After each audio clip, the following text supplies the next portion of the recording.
옆 사람하고 한번 인사하시겠습니다. 반갑습니다. 환영합니다. 한번 인사하시겠습니다. 반갑습니다. 환영합니다. 네, 오랜만에 뵌 분들도 있고 또 출타한 분들도 있습니다만 하나님께서 우리에게 합당한 은혜로 채워주시기를 바랍니다.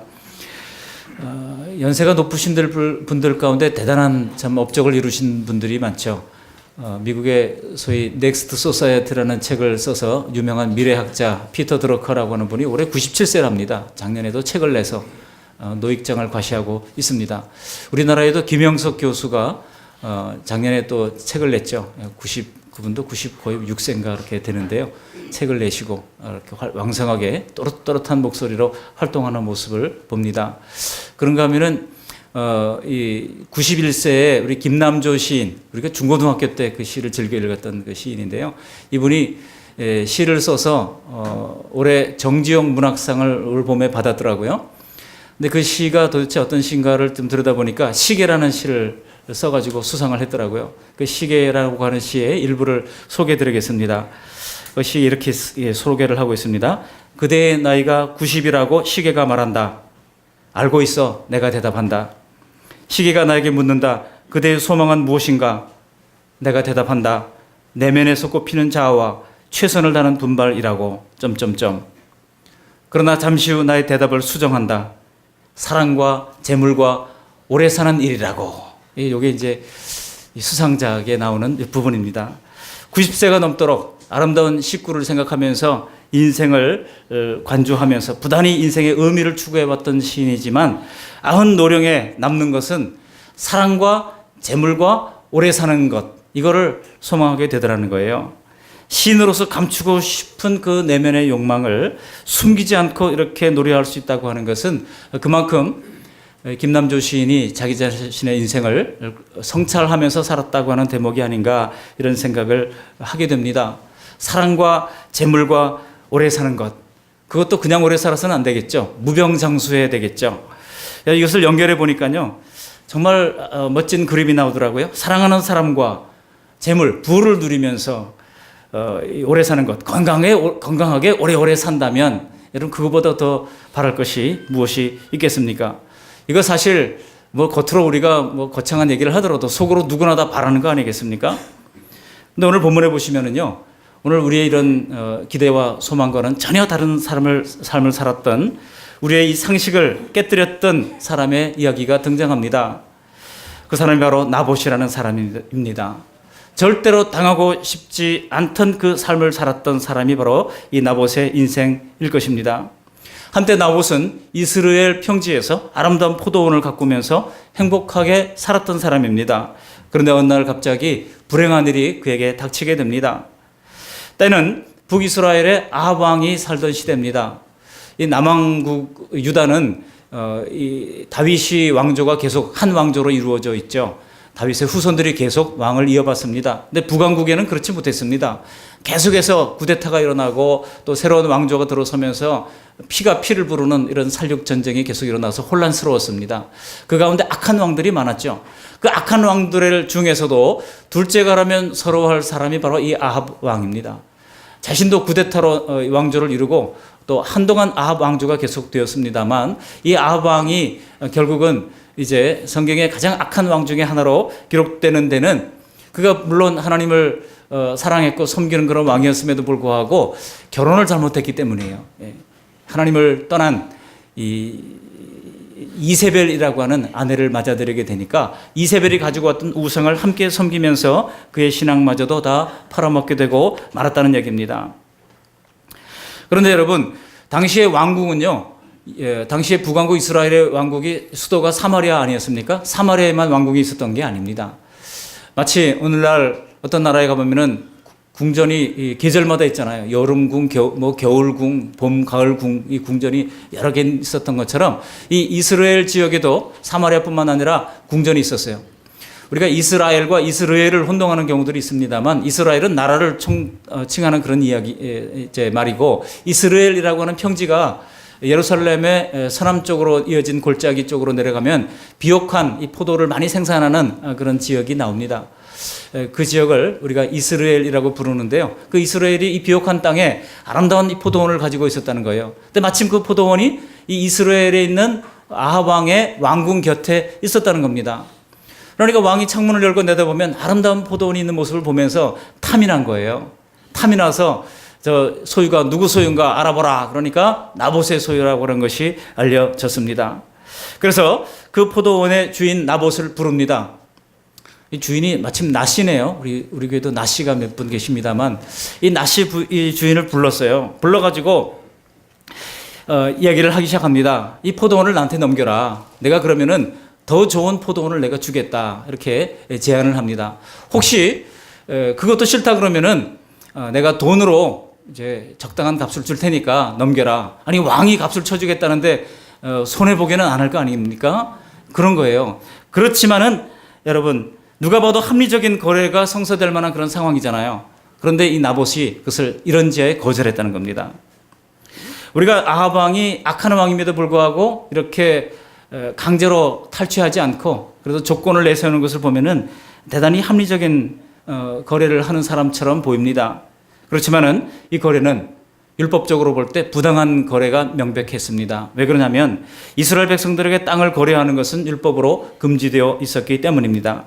그래서 영구히 이 땅을 팔아먹지 못하도록 그래서 희년이 되면 다시 이 땅을 본래 그 지파에게로 돌리는 그런 것이 있었던 것이죠. 여러분 그래서 만들어지는 것이 헨리 조지 협회라고 하는 것이 이제 미국에도 있어가지고 이 땅의 희년 제도를 반영한 세법을 만들었던 거 아니겠습니까? 땅을 소유하는 사람들에게 세금이 그 땅값의 2%를 매년 내야 됩니다. 그래서 아무것도 하지 않고 땅을 소유하고 있다면은 50년 즉 희년이 지나게 될 때 희년이 7년 곱하기 7년 다음 한 해가 희년이거든요. 그 7년 곱하기 7년 희년이 되는 때에는 원래 땅 소유주에게 돌려주도록 되어 있었어요. 그러니까 아무것도 안 하고 땅을 가지고 있으면 세금만 내다가 다 뺏기는 꼴이 되는 거죠. 그것이 바로 소위 희년법을 반영한 성경적 입장을 반영한 세법이라고 할 수 있습니다. 우리나라에도 이런 세법을 도입하려고 애를 썼던 분들이 계십니다. 바로 예수원에 계셨던 돌아가신 대천덕 박사께서 박정희 대통령을 이제 독대를 하고 이 희년법을 이렇게 만들려고 애를 썼습니다만 이 법이 안 됐어요. 왜 그럴까요? 우리나라에 이 입법을 하는 활동하는 분들이 땅이 많거든요. 이래서 이게 잘 안 됐습니다. 근데 어떻든 구약 성경에 보면은 이렇게 율법으로 땅을 한 사람이 영구히 소유하지 못하도록 만들어 두었고 이것을 영구히 팔아먹지 못하도록 만들어 두었다는 것입니다. 그렇지만은 이 아합 왕이 그 이유를 들어서 금지하는 이 나봇 때문에 알아눕습니다. 그 시금을 전폐합니다. 왜 그렇습니까? 율법에 금지된 일이니 이 아합 왕도 그것을 알았어요. 그렇기 때문에 어쩔 수가 없어서 침상에 누워버리게 되는 겁니다. 여러분 이럴 때 율법을 전혀 알지 못하는 이 왕비 이세벨이 등장하게 되는 거예요. 이 이세벨이 바알을 섬기는 시돈의 왕 엣바알의 딸이 바로 이세벨인데요. 이 이세벨이 이스라엘로 시집을 올 때에 가지고 온 거 있습니다. 뭐를 가지고 왔습니까? 바알 신상과 아세라 신상을 가지고 왔어요. 그지 않아도 여러분 북이스라엘이 어떻게 세워지게 됩니까? 사람들이 자꾸 예루살렘으로 마음이 향하니까 예루살렘으로 갈 것 없다. 여기서도 예배를 드리면 된다 하고 금신상을 세 군데나 세워놓고 그 송아지 신상 앞에 절하면 그것도 하나님을 예배하는 것과 똑같다라고 하는 그런 우상으로 출발한 나라가 북이스라엘이었어요. 거기다가 이 바알신과 아세라신까지 들어오니까 여호와 신앙은 급격하게 몰락하고 말았던 것입니다. 더구나 이세벨은 북이스라엘에 있는 이 하나님의 제사장들을 전부 다 축출을 하거나 다 죽이는 그런 극악한 일을 자행합니다. 그리고 뿐만 아니라 750명의 이 아세라 바알 제사장들을 양성을 합니다. 신학교를 세워서 그들을 양성을 해내고 그들과 더불어서 이 우상을 퍼뜨리는 역할을 하게 되는 것이죠. 그럴 때 여러분 혜성같이 등장했던 선지자가 있습니다. 그게 누굽니까? 엘리야라고 하는 선지자죠. 그래서 엘리야가 갈멜산에서 너희의 신들과 여호와 하나님 중에 어떤 분이 더 힘이 세신지 한번 우리가 경쟁해보자 하고 거기서 불로 태워 이제 이 제물을 받으시는 신이 진짜 신이다라고 해서 둘이 경쟁을 하게 되잖아요. 거기서 여러분 아시는 것처럼 엘리야는 하나님 앞에 간절히 기도함으로 말미암아 그가 바쳤던 제물을 하나님이 태우심으로 영적 전쟁에서 큰 승리를 이루게 됩니다. 그리고 그 자리에 함께 있던 850명의 바알과 아세라 제사장들을 한 사람도 남기지 않고 전부 다 도륙하는 그런 일들이 일어나게 됩니다. 이렇게 되니까 가장 화를 냈던 사람이 누굽니까? 바로 이세벨이에요. 그래서 이세벨이 이 엘리야를 잡아 죽이고자 이제 그야말로 오늘날 말하면은 지명수배를 하게 되는 겁니다.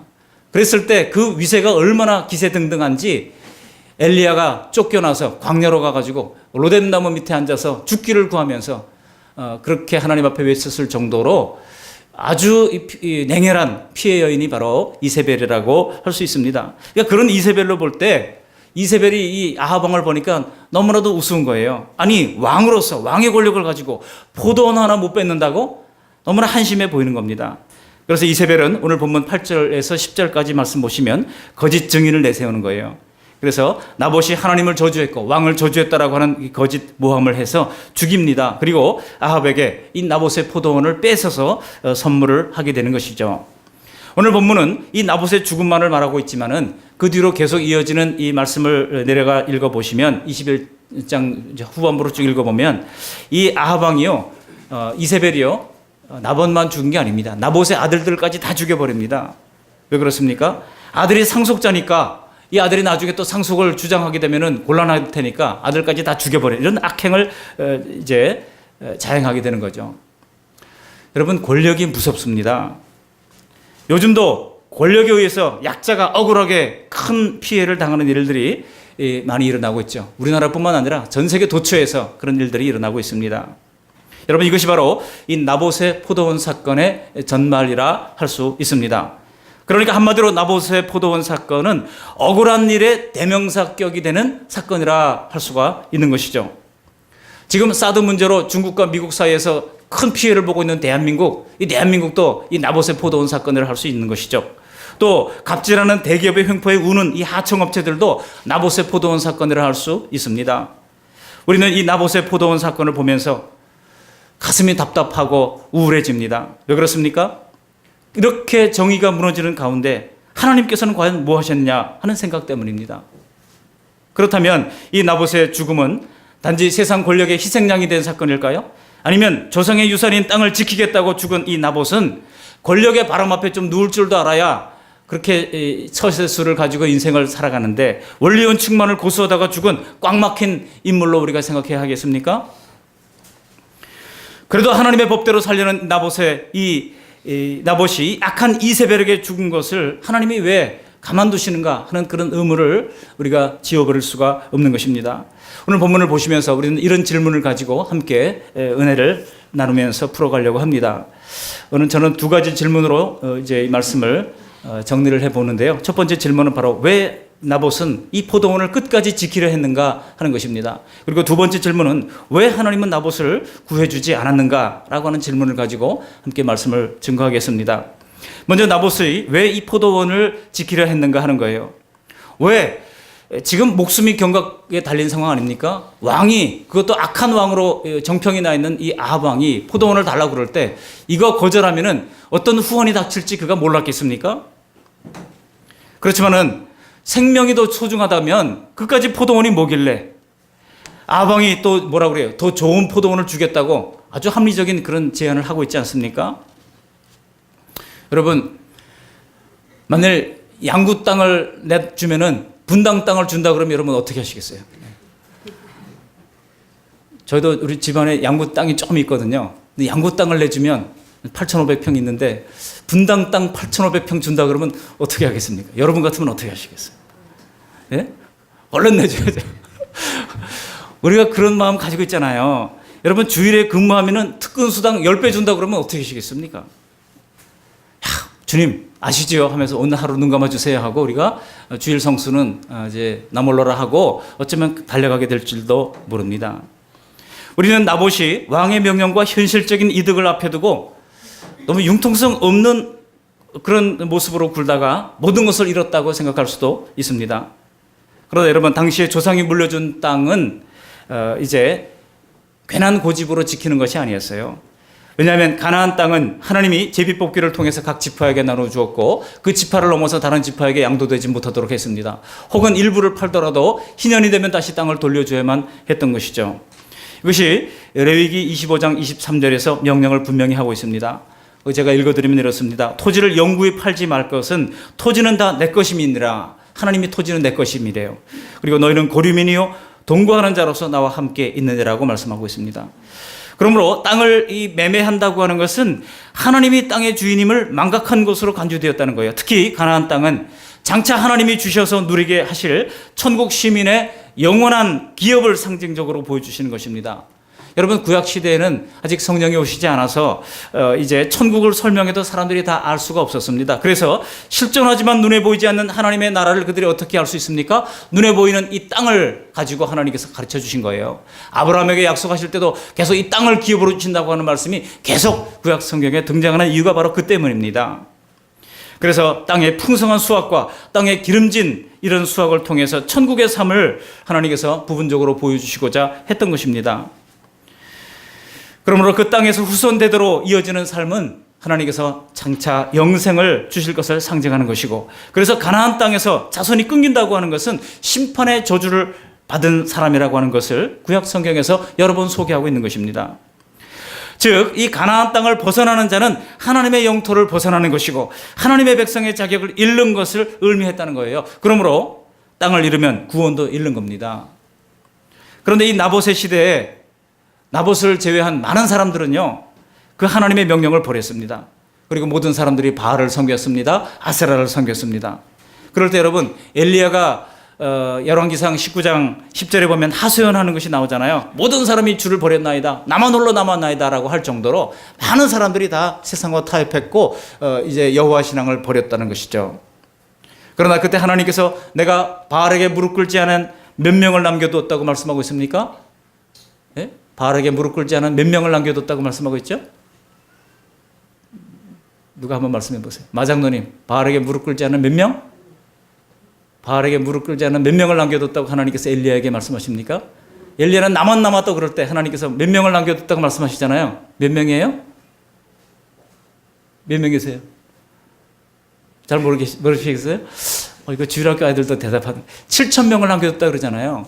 7,000명. 예. 다 지금 거스르고 어그러지는 것 같아도 바알에게 무릎 꿇지 않은 7,000명을 남겨뒀대요.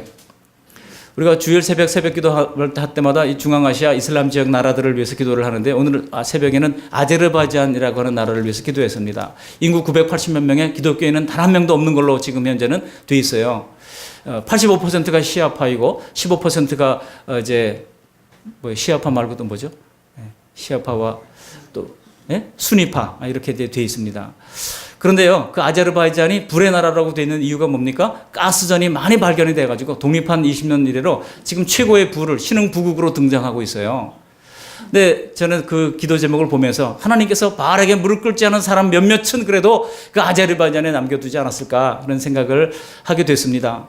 그랬던 것처럼 엘리야가 볼 때는 모두 다 하나님을 떠난 것 같았지만, 그리고 나만 남았다고 그가 두려워가 있지만, 하나님께서는 바알에게 무릎 꿇지 않은 사람들을 여전히 그 아방의 치세 속에서도 남겨두셨다는 겁니다. 그러니까 나봇은요, 그 가운데 그 7,000명 가운데 남았던 사람 중에 하나라고 생각해 볼 수가 있습니다. 하나님을 주인으로 모신 사람들은 이 영적 자존감을 지키며 살아갈 줄 압니다. 왜냐하면 보배를 담은 질그릇이잖아요. 우리는 깨어지기 쉬운 존재이지만은 내 안에 보배가 있기 때문에, 하나님이라고 하는 보배, 예수님이라고 하는 보배가 있기 때문에 우리는 이 세상에서 영적 자존감을 절대로 타협하지 않고 지켜나갈 수 있는 사람들입니다. 남태평양에 바누아투라고 하는 이 나라가 있습니다. 조그만 섬나라죠. 그 섬나라에서 이제 결혼을 하려고 그러면은 장인 될 사람한테 소 한 마리를 바쳐야 돼요. 근데 소값이 워낙 비싸니까 많은 사람들이 결혼하기를 원하는 청년들이 빚을 내가지고, 그 집안에서 빚을 내가지고 소를 사서 이제 그야말로 다우리라고 그러죠. 이 지참금을 들여서 이제 아내를 맞이하게 됩니다. 그런데 그 아내의 가치가 이 소를 몇 마리를 바쳤느냐를 가지고 사람들이 평가를 한다는 거예요. 거기에 존경받는 조니 링고라고 하는 사람이 장인 될 사람한테 소 8마리를 바쳐가지고 그 나라가 세워진 이래로 가장 많이 소를 바치고 아내를 이제 얻게 됐습니다. 그런데 그 아내를 이제 아는 사람들이 다 깜짝 놀란 거예요. 술렁인 거예요. 그 아내가 뭐 특별한 사람도 아니고 아주 평범한 사람이고 아주 소심한 사람이고 그런 사람이었다는 거예요. 그래서 사람들이 이야기하기를 저 장인이 사위한테 지금 독박을 씌워가지고 이제 딸을 팔아먹었다 하고 막 사람들이 비난을 했다는 겁니다. 근데 그 얘기를 듣고 방문객들이 그 부부를 좀 만나게 해주세요 하고 몇 개월 지난 다음에 만났더니 불과 몇 개월 만에 깜짝 놀랄 일이 벌어졌습니다. 그 바닐린과의 아내는 누가 보기에도 한눈에 보기에도 감히 범접할 수 없는 기품 있는 여인으로 변화되어졌다는 거예요. 뭐 소심한 사람이 아니라 아주 당당하고 아주 이제 멋있는 그런 모습으로 변화되어진 모습을 보고 깜짝 놀랐다는 겁니다. 여러분 왜 그랬습니까? 최고의 지창금으로 시집을 왔다고 하는 그런 자신의 가치를 깨달은 이 여인이 자신을 그와 같은 가치로 이제 사준 이 남편에 대한 자존감을 지키기로 결심을 하고 아무렇게나 막 살던 그의 모습이 대충 몸빼 쪼고리나 입던 그런 모습이 아니라 아침마다 정갈하게 몸을 단장을 하고 품 있는 모습으로 기품 있는 모습으로 자신을 관리하기 시작했다는 것입니다. 여러분 사람들은 대우받는 것에 따라서 자존감의 정도가 달라집니다. 연애할 때 왜 사람들이 이뻐집니까? 적어도 이 사람에게는 내가 최고의 존재라고 하는 데서 자존감이 생기기 때문 아닙니까? 내가 누군가에게 얼마나 가치 있는 존재인지를 알 때 우리의 자존감은 배가 되는 것입니다. 우리 여름 수련회 할 때도 그리스도 안에서 우리 자존감에 대한 말씀 나눴잖아요. 자존감이 중요합니다. 여러분 개척교회 성도라고 하는 이 괜히 쫄지 마십시오. 우리가 하나님의 자녀라고 하는 이런 자존감을 가지면 하나님께서 큰 교회든지 개척교회든지 오히려 개척교회 섬기는 분들이 훨씬 더 영예로운 것이라고 할 수 있습니다. 자신을 소 8마리나 주고 데려온 남편의 자존감을 세워주고 싶었던 이 마음이 들었던 여인은 자신을 걸맞는 존재로 빚어가게 만들었던 것입니다. 그렇다면 우리를 신부로 맞이하기 위해서 예수님은 소 몇 마리를 지불하셨습니까?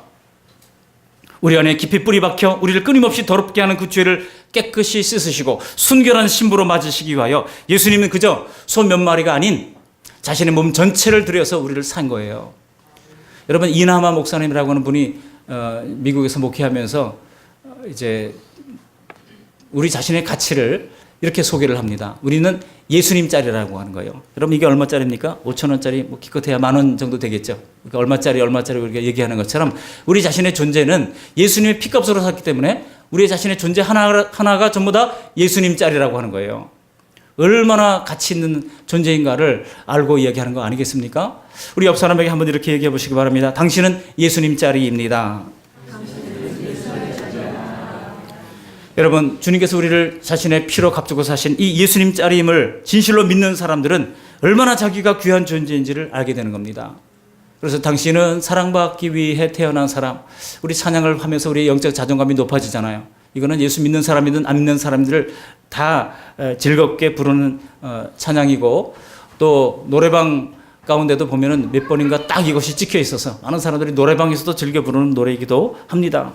당신은 사랑받기 위해 태어난 사람, 그런 자존감이 확고해지는 것입니다. 그리고 그 믿음을 지켜내려고 하는 것이 바로 성도의 자존심입니다. 그러므로 그 하나님의 자존심을 지켜드리기 위하여 세상과 타협할 수가 없는 것입니다. 나봇의 포도원 사건은 약자가 재수없게 권력자를 만난 그래서 인생이 망한 사건이 아닙니다. 위대하신 하나님의 위대한 백성, 그 나봇의 영적 자존심 싸움이라고 할 수 있습니다. 우리는 이 나봇의 자존심과 아합의 자존심의 차이를 오늘 본문에서 발견하게 됩니다. 아합은요 나봇의 거절에 자존심이 상했죠. 근심했습니다. 그리고 밥도 먹지 않고 드러누워 버렸습니다. 사람들은 사실 대부분의 사람들이 이 거절당한 상처를 가지고 살죠. 그리고 내 자존감을 채워주지 못하는 환경과 처지에 이제 감정이 상하면서 살아갑니다. 그러나 성도들은 다릅니다. 성도들은 신앙의 자존감으로 살아가는 것입니다. 나를 위해 모든 것을 주신 하나님을 최고로 섬기고 그 하나님의 자녀에 걸맞게 살아가는 것이 바로 성도의 자존심이라 할 수 있는 것입니다. 그래서 우리는 기껏해서 돈 몇 푼에 우리 자신을 팔아먹지 않습니다. 또 사람들의 압박에 우리의 신앙을 팔아먹지 않는 것입니다. 그런 나를 위하여 목숨을 걸고 사랑하신 예수님을 우리가 존중하고 사랑한다면 우리가 결코 타협할 수가 없다고 하는 것입니다. 나봇은 아합이 헌신짝처럼 버렸던 그 하나님이 왕의 명령보다 훨씬 더 높고 중요하시다고 하는 것을 그의 죽음으로써 증명한 것입니다. 그런데 사람들은 그렇게까지 하나님을 위할 필요가 있느냐 그렇게 말할지 모릅니다. 그러나 우리가 예수님을 따르기 위한 각자의 헌신과 희생의 모습은 다 다릅니다. 우리가 하나님은 아직 하나님이 신앙이 어린 사람들은 작은 헌신으로 하나님 앞에 영광을 돌릴 수도 있어요. 그렇지만 어떤 사람들은 나봇처럼 큰 믿음을 가진 사람들은 목숨을 통하여 하나님 앞에 헌신하는 사람의 그 헌신도 주님께서 기쁘게 받으시는 것입니다. 하나님을 위한 사랑과 헌신의 정도는 각자의 선택입니다. 그리고 장차 각자가 천국에서 누리게 될 상급과 영광이 있습니다. 지금도 세상의 배후에서 사탄은 교활하게 신조들의 이 자존심에 도전을 하는 것입니다. 오늘 본문에도 보시면 이렇게 돈을 가지고 유혹하잖아요. 더 좋은 땅을 가지고 유혹하잖아요. 잠시의 쾌락으로 유혹하기도 합니다. 세상의 인간관계를 가지고 유혹하기도 합니다. 여러분, 그렇게 유혹을 달 때 거기 넘어지면 신앙의 자존심을 버리게 되는 겁니다. 여러분, 지금 정치권에 한국당이 바른정당을 지금 흡수하기 위해서 안간힘을 쓰고 있잖아요. 그런데 바른정당의 어떤 의원이 이런 얘기를 했는데 제가 얼마나 은혜를 받았는지 몰라요. 뭐라고 하는지 아십니까? 우리 자신을 헐값에 팔아넘기면 미래는 없다 그랬더라고요. 우리 자신을 헐값에 팔아넘기면, 저는 이것을 신앙에 적용하면은 우리가 우리 신앙을 지키기 위하여 신앙의 타협을 하는 것을 헐값에 팔아넘기는 것으로 이제 생각해 볼 수가 있다는 것입니다. 오늘 본문에서 이 하나님이 아합을 어떻게 평가하셨는지 20절 말씀은 이렇게 기록을 하고 있어요. 우리가 읽진 않았습니다만 한번 밑으로 내려가서 20절 말씀을 함께, 21장 20절 함께 읽어보십니다. 시작. 아합이 엘리야에게 이르되 내 대적자여 내가 나를 찾았느냐? 대답하되 내가 찾았노라. 내가 내 자신을 팔아 여호와 보시기에 악을 행하였으므로. 내가 내 자신을 팔았다는 겁니다. 거기까지 내가 내 자신을 팔았다는 거예요. 여러분, 나봇이 왜 포도원을 지키려 했습니까? 더 좋은 포도원에 현혹되어서 신앙의 자존감을 팔려 하지 않은 그런 영적 절개 때문에 그런 포도원을 팔지 않았던 것입니다. 내가 내 자신을 팔아 여호와 보시기에 악을 행하였으므로. 여러분, 이런 동일한 말씀이 25절에도 반복되어 말씀하고 있죠. 내려가서 25절 말씀도 함께 읽어보십니다. 25절. 예로부터 아합과 같이 그 자신을 팔아 여호와 앞에서 악을 행한 자가 없음은 그를 그의 아내 이세벨이 충동하였음이라. 그 자신을 팔아먹었다는 겁니다. 사랑하는 성도 여러분, 세상에 우리를 충동하고 믿음보다 더 나은 게 있다고 속이고 충동할 때에 자신을 팔지 않고 끝까지 신앙의 자존심을 지켜나가는 우리 그 말씀의 성도님들 다 되시기를 주님의 이름으로 축원합니다. 두 번째 질문에 대한 답변을 드리려고 합니다. 두 번째 질문은 뭡니까? 바로 하나님은 왜 이런 나봇을 죽음에서 좀 구원해 주지 않았냐는 거예요. 참 우리의 근원적인 질문 중에 하나죠. 의인이 고난당할 때 하나님 도대체 어디 있었습니까? 라고 하는 질문을 우리가 하게 되지 않았습니까? 왜 하나님께서 구원해 주지 않았을까요? 왜 그랬을까요? 여러분, 우리가 원하는 결말은 그야말로 해피엔딩으로 끝나기를 원하잖아요. 해피엔딩으로 끝나기를 원해요. 나봇이 이런 불리한 판결을 받는 순간 하늘에서 불이 나와서 거짓 증언하는 사람들을 다 태워 죽이고, 그리고 나봇을 높였더라. 그러면 또 얼마나 좋겠습니까? 또 아합과 이세벨을 하나님께서 쳐서 죽이고 그 성을, 그 왕궁을 나봇에게 주었더라. 이런 다음에는 금상첨화겠죠. 우리가 원하는 거 그런 거 아니겠습니까? 그렇지만은요, 하나님께서 고귀한 선택을 하고 하나님을 따르는 그 백성의 죽음을, 그 고귀한 죽음을 하나님께서는 회방하지 않으셨던 것입니다. 스데반이 순교할 때 왜 하나님이 가만히 있었습니까? 스데반이 순교할 때 하나님께서 그 스데반을 돌을 던지는 사람들을 도리어 그 돌멩이에 던지니까 그 돌이 빙 날아서 다시 돌고 돌아서 자기에게 떨어지도록 하나님께서 왜 하실 수 없었겠습니까? 그러나 하나님께서는 스데반의 순교를, 그 영광스러운 죽음을 회방하지 않기를 원하셨던 것입니다. 여러분, 우리가 보기엔 나쁜 놈들이 돌에 맞아 죽는 이 나봇이 참혹하고 끔찍한 죽음이라고 생각하지만, 여러분, 사실 알고 보면 누구나 죽잖아요. 저도 죽을 것이고 여러분도 죽을 것입니다. 돌에 맞아 죽는 거나 또 지진이 나서 건물 더미에 깔려서 죽는 그 멕시코 지진으로 많은 사람들이 지금 죽었잖아요. 어떤 사람들은 공연 갔다가 미국에서 기관총을 쏘는 어떤 사람에 의해서 그냥 힘없이 죽고 말았습니다. 이렇게 죽든 저렇게 죽든 사람은 다 죽습니다. 암으로 투명하면서 수년간을 고통당하는, 그렇게 죽는 사람도 있고, 갑작스럽게 교통사고로 죽는 사람도 있습니다. 또 오랜 그런 그 병원으로 온 재산을 다 털어먹고 그렇게 병원에서 죽는 사람도 있습니다. 사람의 종국은 죽음이라는 겁니다. 병을 고치는 의사들도요, 자신이 진단하는 그 질병으로 죽어요. 지난 명절에 저희 형님을 만났더니 MBC에서 기자 생활을 하다가 은퇴하셨던 어떤 분이 건강을 위해서 늘 산에 올랐다는 겁니다. 이분이 기자 생활을 할 때 보도를 했던 게 생활 뉴스를 많이 전했는데, 이 벌 조심해야 된다, 또 뭐 뱀 조심해야 된다, 이런 거 많이 보도를 했던 분이래요. 그래가지고 이분이 혼자 산행을 하면서 늘 지팡이를 가지고 풀숲을 뱀이 나올까봐 툭툭툭 치면서 다녔다는 겁니다. 근데 여러분, 혹시 산에 갈 때 혼자 가지 마세요. 이분이 혼자 가다가 뱀이 나올까봐 툭툭 쳤는데 뱀이 아니라 거기 뭐가 땅벌이 있었던 거예요. 땅벌이 몰려 나와가지고 이 사람을 쏴가지고 벌침으로 죽었어요. 그 옆에 누가 있었으면 빨리 119에 신고를 했더라면 뭔가 났을 텐데 그러지도 못하고 벌에 맞아가지고 그냥 죽어서 나중에 오르는 사람들에 의해서 발견됐다는 겁니다.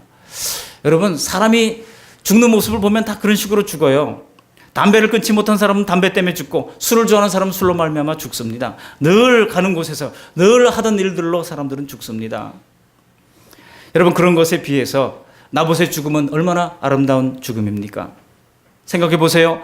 나봇이 아합 왕의 제안을 거절할 땐 바보가 아닌 이상 그 말이 쉽게 나왔겠습니까? 더구나 악명 높은 이 왕의 제안을 거절할 때 나봇은 죽음도 각오하지 않았겠습니까?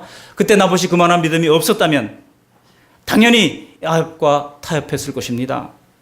그러나 나봇이 이 고귀한 선택에 하나님이 그 영광스러운 기회를 가로막지 않으셨다는 것입니다. 여러분, 기도하셔요. 잘 죽을 수 있도록 기도하시기 바랍니다. 웰다잉을 할 수 있도록 기도하시기를 바랍니다. 죽을 때 하나님의 영광 가르지 않도록 하나님을 영원하게 하며 죽을 수 있도록 기도하시기를 바랍니다. 다만 하나님은요, 나봇이 돌에 맞아 죽어갈 때 한순간도 거기서 눈을 떼지 않았다고 성경에 기록하고 있습니다. 한번 찾아보실까요? 열왕기하 9장 26절 말씀 보시겠습니다. 구약 성경 576쪽입니다. 열왕기하 9장 26절 전반부만 우리 함께 읽어보시겠습니다. 열왕기하 9장 26절 576쪽입니다. 함께 읽습니다. 여호와께서 말씀하시기를 내가 어제 나봇의 피와 그의 아들들의 피를 분명히 보았노라. 거기까지. 내가 어제 나봇의 피와 그 아들들의 피를 분명히 보았다라고 하나님께서 말씀하고 있는 것입니다. 나봇과 그 아들들의 죽음의 순간과 그 피를 하나님께서는 다 관찰하고 계셨습니다. 마치 스데반이 돌에 맞아 순교하는 순간 예수님께서 하나님 보좌 우편에서 벌떡 일어나 그를 맞이했던 것과 마찬가지로 그 하나님께서 나봇과 그의 아들들을 맞이하시고 가나안 땅보다 더 완전하고 더 영광스러운 하나님의 뜰에 거하도록 초청하셨다는 것입니다. 그래서 이런 믿음을 보고 히브리서 11장은 뭐라고 기록하고 있습니까? 히브리서 11장 35절에 보시면 여자들은 자기의 죽은 자들을 부활로 받아들이기도 하며 또 어떤 이들은 더 좋은 부활을 얻고자 하여 심히 고문을 받되 구차히 풀려나기를 원하지 아니하였으며 돌로 치는 것과 톱으로 켜는 것과 시험과 칼로 죽임을 당하고 궁핍과 환난과 학대를 받았으나 이런 사람은 세상이 감당하지 못하느니라. 세상이 감당하지 못하는 사람들, 여러분, 이런 사람들이 누굽니까? 하나님의 은혜를 받은 사람들입니다. 하나님의 은혜를 받은 사람들은 세상이 감당하지 못하는 사람들이에요. 여러분, 하나님의 은혜를 받은 사람들은 구차하지 않습니다. 하나님의 은혜를 받은 사람들은 당당합니다. 비록 좀 돈이 없어도 신앙의 자존감을 명료하게 지키면서 사는 사람들입니다. 그래서 현실이 아무리 불편하고 가진 것이 없고 여전히 하루하루를 견뎌야 하지만 내게 주신 하나님의 은혜가 바닷물만큼이나 넘친다고 생각을 하는 것입니다. 그리고 당장은 어찌되었든 앞으로 내게 베푸실 은혜가 더 클 것이라고 하는 확신을 가지고 이 땅을 당당하게 살아가는 것입니다. 그래서 구하는 게 이루어지면 감사할 뿐만 아니라 혹시 이루어지지 않는다 할지라도 주님의 때를 기다리면서 소망 가운데 거할 줄 아는 것입니다. 여러분, 지금 좀 받지 못하고 누리지 못한 것은요, 미래의 어느 날을 위해서 하나님께서 쌓아두시는 거예요. 그렇기 때문에 우리는 낙심하지 않는 것입니다. 우리가 하나님을 섬기면서 받는 모든 고난이라 하면 예수님께서 산상수훈에서 뭐라고 말씀하셨습니까? 너희가 복이 있다고 말씀하고 있지 않습니까? 그리고 성도들은 그 모든 고난 중에서 하나님을 반드시 함께 하시고 계심을 믿는 것입니다. 나봇이 돌에 맞아 죽을 때 하나님은 분명히 그를 지켜보고 계셨듯이 우리도 복음을 위하여 기꺼이 고난을 당할 때 하나님은 우리를 지켜보시고 보호해 주실 줄 믿습니다. 말씀을 정리합니다. 나봇의 죽음으로부터 이제 하나님께서는 우리에게 교훈을 주십니다. 나봇의 죽음은 이후에 하나님께서는 그 아합 가문을 어떻게 공의로 처리하시는가를 이제 이후 성경을 보시면 말씀하고 있습니다. 즉 아합 왕가를 하나님께서 멸망시키시고 이세벨을 심판하시기로 작정하십니다. 이전에 아합의 죄악에 대해서 하나님은 여러 번 그의 죽음을 예고하신 바가 있습니다. 그러나 나봇과 그 아들들의 죽음을 통해서 하나님은 아합뿐만 아니라 그 자식들까지도 모조리 죽일 것을 결정하십니다. 이것은 하나님의 약속의 땅에서 아합 가문을 영구 제명시킨 것이라 할 수 있습니다. 악랄한 우상의 여인 이세벨은 죽어서 그 시체가 나봇의 피 흘린 그의 포도원에서 던져지게 되고 개들이 뜯어먹게 될 것임을 하나님께서 선고하십니다. 이것은요, 그들의 비열하고 악한 행위에 꼭 맞는 하나님의 공의의 심판이었던 것입니다. 여러분, 내가 이 땅에서 다 원수를 갚으려고 하지 마세요. 내가 이 땅에서 모든 것 다 하려고 하지 않아도 하나님께서 하나님의 공의에 맞게 반드시 심판해 주시는 것입니다. 이 땅에서 좀 억울한 일을 당해도 하나님께 맡기십시오. 하나님이 신원해 주십니다. 하나님이 공의로 갚아주십니다. 신자들이 하나님께 대한 신앙과 명령하신 뜻을 목숨 걸고 지키는 것은 악인들의 악이 드러나고 하나님의 심판이 공의로우심을 증명하는 행위입니다. 우리가 살아계신 하나님을 합당하게 경외하며 섬길 때 세상은 우리 앞에서 두 갈래로 갈라질 거예요. 즉, 우리의 그런 선한 행실을 통해서 하나님께 나와 영광을 돌리는 사람들이 있을 것이고, 또 반면에 오히려 하나님과 우리를 조롱하면서 돌을 던지고 등을 돌리는 사람들이 있을 것입니다. 하나님이 우리를 부르신 것은 그렇게 선과 악에 대하여 하나님의 증인이 되라고 우리를 부르신 것입니다. 나봇처럼 신앙의 자존심을 가진 사람을 통하여 하나님께서 그 일을 이루시는 것입니다. 신앙이 혼탁하고 악이 횡행한 이 말세의 세상에서 영적 자존감을 지키려면 여러분, 혀를 깨물고 죽더라도 희미하게 타협하지 말고 우리의 믿음을 더욱더 강하게 해야 할 줄로 믿습니다. 오늘 나봇의 포도원 사건을 통해서 우리에게 보여주시는 분명한 진리가 있습니다. 하나님은 우리에게 모든 것이든지 아니면 하나님은 우리에게 아무것도 아니든지 둘 중에 하나라는 거예요. All or nothing입니다. 하지만 이세벨은 말할 것도 없거니와 명분상 하나님의 백성이었던 이 아합 왕도, 거짓 증인들도, 또 성중의 귀족과 장로들도 그들에게 하나님은 아무것도 아니었습니다. 여러분, 하나님이 내게 모든 것이 아니라면 아직 하나님은 내게 아무것도 아닌 거예요. 여전히 우리를 지배하려고 하는 끈질긴 죄의 본성이 우리의 순종을 발목 잡고, 또 용기가 부족해서 우리가 하나님의 말씀을 따르지 못한다 할지라도 진실한 성도들은 하나님이 이 세상에서 어떤 것과 비교할 수 없는 가장 위대한 가치라고 하는 것을 압니다. 그래서 힘을 다해 주님을 섬겨도 항상 부족하다고 느끼고 겸손히 주님을 따르게 되는 것입니다. 잠언서 4장 8절의 지혜를 잊지 마시기를 바랍니다. 거기 뭐라고 말씀하고 있습니까? 그를 높이라. 그리하면 그가 너를 높이 들리라. 만일 그를 품으면 그가 너를 영화롭게 하리라. 보십시오. 우리가 하나님을 품으면 하나님이 우리를 영화롭게 하신다고 말씀하고 있습니다. 그러므로 하나님을 나의 모든 것으로 만나게 되기까지 믿음을 위한 모든 열심을 다하시기 바랍니다. 반드시 하나님을 지상 최고의 분으로 만나게 될 줄로 믿습니다. 저는 초등학교 다닐 때 우리 아버지가 아프다고 오늘 학교 좀 결석하면 안 되냐고 막 열이 펄펄 나가지고 감기 몸살 걸려가지고 그러면은요, 저희 아버지가 저한테 그랬어요. 학교 가서 죽으라 그래요. 학교 절 보고. 예. 학생이 학교 가야지, 학생이 아무리 몸 좀 아프다고 그거 나약하게 그렇게 해서 되냐고 그렇게 얘기를 했어요. 그래서 6년 개근을 무사히 할 수 있었습니다. 그때 그 정신으로 중학교 6년, 중학교 3년, 고등학교 3년 항상 개근했어요. 여러분, 이것을 신앙에 적용해 보면은요, 여러분 목에 칼이 들어와도 주일 성수하시기 바랍니다. 또 어떤 일이 있다 할지라도, 혹 우리 교회를 못 나온다 할지라도 있는 곳에서 예배하시기 바랍니다. 예배 성수하시기 바랍니다. 하나님께서 이렇게 신앙의 절개를 지키는 사람들에게 하나님께서는 합당한 상급으로 채워주실 줄 믿습니다. 이 땅에서 채워줄 수도 있고 혹은 천국에서 채워줄 수도 있습니다. 그것은 하나님의 섭리에 달린 일이지만 나를 존귀히 여기시는 그 하나님의 자존감을 지켜드리면서 신앙의 존귀함을 잃지 않는 믿음의 성도님들 다 되시기를 주님의 이름으로 축복합니다. 아멘. 고마우신 하나님, 날마다 귀한 말씀을 우리에게 들려주셔서 감사합니다. 우리가 하나님 앞에 바르지 못했던 것 회개합니다. 미지근한 신앙, 희미한 신앙 생활을 회개합니다. 오늘 나봇이 그랬듯이 신앙의 절개를 지키게 도와주시옵시고 하나님의 자존심을 지켜드리게 도와주시옵소서. 그리하여 때로 주님을 위하여 복음을 위하여 당하는 불이익도 달게 받을 줄 알게 하시며 마침내 공의로 신원하여 주시고 이 땅에서뿐만 아니라 저 천국에서 상급을 쌓게 하시는 하나님의 그 은총을 체험할 수 있도록 은혜 베풀어 주시옵소서. 감사하고 우리를 권하신 예수님의 이름으로 기도드리옵나이다. 아멘.